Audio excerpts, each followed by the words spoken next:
Jumat malam pada 14 Juni 2025 di Beirut, Lebanon berubah menjadi pemandangan surrealis. Langit di atas kota itu diterangi oleh kilatan-kilatan rudal yang bergerak cepat. Diyakini sebagai rentetan serangan Iran yang menargetkan Israel. Kejadian dramatis ini terjadi di tengah alunan musik saksofon yang merdu dari sebuah kafe yang ramai di jantung kota. Di sebuah kafe populer di distrik Gemaizeh, suasana pesta yang semula hangat mendadak diselimuti ketegangan.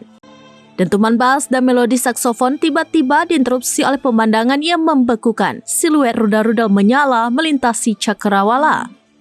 Beberapa pengunjung tampak merekam momen tak terduga ini, sementara yang lain hanya terpaku dalam diam, mencerna apa yang sedang terjadi di atas kepala mereka. Pemandangan ini memicu spekulasi luas di kalangan warga Beirut, terutama mengingat ketegangan geopolitik di kawasan tersebut.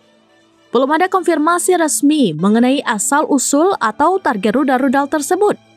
Namun fenomena ini kembali mengingatkan akan posisi Beirut yang rentan di tengah gejolak regional di mana kehidupan sehari-hari seringkali beriringan dengan bayangan konflik.